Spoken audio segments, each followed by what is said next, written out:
ஒரு முட்டை கம்பெனிக்கு வேலைக்கு போனேன். டிரைவா ஓடுறதுக்கு 24 ஹவர்ஸ் ஓடணும் வண்டி. 24 ஹவர்ஸ் ஓட்டினாதான் 175 ரூபாய் படிகாசு. தங்கறது ரூம் கிடையாது. சாதாரண வெட்ட வழியில தான் படுத்துக்கணும். கரெக்டா 30 நாள் அந்த வண்டியில டியூட்டி பார்த்தேன். 30 நாள் டியூட்டி பார்த்துட்டு பிரசவ வழியில ஹாஸ்பிட்டல் கூட்டு போயிட்டாங்க. அப்ப நான் திருச்சி காந்தி மார்க்கெட் நைட்டு போயிட்டு இருக்கிறேன். அழுகுறாங்க. நான் ஹாஸ்பிட்டல் பிரசவம் வழி வந்துட்டோன்னே நான் அப்புறம் இங்கிருந்து ஒரு டிரைவர் அரேஞ்ச் பண்ணி அங்கிருந்து நான் பஸ் ஏறி வந்துட்டேன்.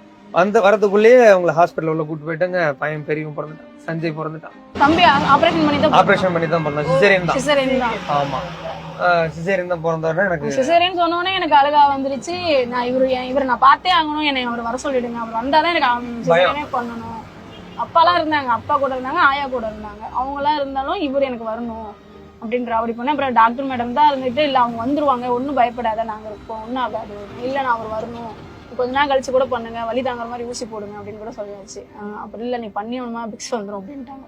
சரின்ட்டு கரெக்டா குழந்தை போறது கொஞ்ச நேரத்துல வந்துட்டேன். விடிகாலம் வந்துட்டு வந்ததுக்கு அப்புறம் சிசேரியனா சுகப்பிரசவம் ஆயிடுச்சு. சுகப்பிரசவம் ஆகலைங்க.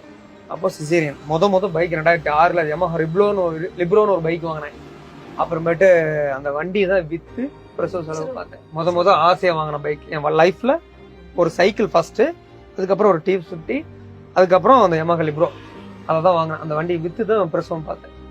எல்லாம் யாருமே யாருமே ஹெல்ப்பே பண்ணல. என்னோட மனைவி பொறுத்த வரைக்கும் ஆம்பளைன்னா ஆம்பளை, பொம்பளைன்னா பொம்பளை, நீ அடிச்சுன்னா நானும் திருப்பி அடிப்பேன்டா அப்படிங்கிற கேரக்டர் எனக்கு பிடிச்சிருக்கு இந்த பாயிண்ட். ஆமா, எதனாலும் திருப்பி கொடுக்கணும்ல. ஆமா மேடம், அந்த பயத்திலே நல்லா சண்டைக்கு போக மாட்டேன். சண்டை வந்து நான் இறங்கி டக்குன்னு ஒரு 2 வீலர் எடுத்துட்டு பேக்கரி போய் டீ குடிக்க போயிடுவேன். அடி விழுந்துரும் இல்ல விழுந்துரும். அங்க போயிட்டு அங்க என்ன பண்ற, டீ குடிச்சிட்டு இருக்கிறேன், வீட்டுல உனக்கு என்ன வேலை இல்ல, பால் வாங்கி வச்சிருக்கேன், டீ போட்ட டீ கேன்சல் பண்ணிட்டு வர சொல்லிடுவாங்க. சண்டை போட்டு போயிட்டு உடனே சமாதானம் ஆயிடும். பேக்கரியில போய் டீ கூட குடிக்க முடியாது. அங்க என்ன வேலை உனக்கு, வந்து சரி வீட்டுக்கு இவ்வளவு சண்டை கட்டிப்போம். திரும்பி உள்ள வரும்போது சிரிச்சுட்டாரு, ஆனா சிரிச்சு 10 நாள் 20 நாள் நான் பேசாம இருக்கிறேன், அம்மா வீட்டுக்கு போறேன், அந்த பிரச்சனை கிடையாது. 2 பேரும் அடிச்சுக்கிட்டே உருண்டாலும் சரி, வெளியில இப்படி போயிட்டு உள்ள வரும்போது சிரிச்சோம்னா சிரிக்காதரா போற அப்படின்ற. யாரு முதல்ல சிரிக்கிறது? எனக்கு தான் சிரிப்பு வரும். அப்படியா? இருந்தோடனே இப்படி பாப்பாங்க, சிரிச்சிருவாரு அப்படின்ட்டு. அவர் அடிச்ச முதல் அடி அப்போ அது வந்து பாத்தீங்கன்னா 10 வருஷத்துக்கு முன்னாடி. 10 வருஷம் ஆச்சு. அப்போ கை நீட்டலாமா இவ்வளவு ஒரு காதலிச்ச ஒரு ஆசை மனைவிய? அது எங்க மேடம், ஏதோ ஒரு டைம் அதை தெரியாம ஒரு தப்பு பண்ணதுக்கு அப்புறம் தான் இன்னைக்கு வரைக்கும் கை தொடர வேலை கிடையாது. இல்ல அப்பப்போ அடிச்சுக்குவான் சண்டை, சும்மா சண்டை. அவர் இப்படி தட்டினா நானும் இப்படி திருப்பி தட்டிடுவாங்க. அதெல்லாம் ஆமா ஆமா, சும்மா கூட அடிக்க கூடாது. ரேவதிக்கு பிடிக்கவே பிடிக்காது. அடிச்சு திருப்பி அடிச்சிருவாங்க.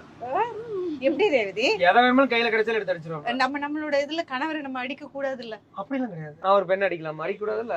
அவன் நம்மள நம்பி வந்த புள்ள, நமக்கு 1008 பிரச்சனைகள் இருக்கும், 1008 கஷ்டங்கள் இருக்கும், நம்ம கடன் பிரச்சனை எல்லாமே இருக்கும். அதுக்காக நான் அந்த கோவத்துக்கு வந்து ஒரு பெண் மேல நம்மள நம்பி வந்த பொண்ணு அவளை போய் நம்ம அடிக்கலாமா?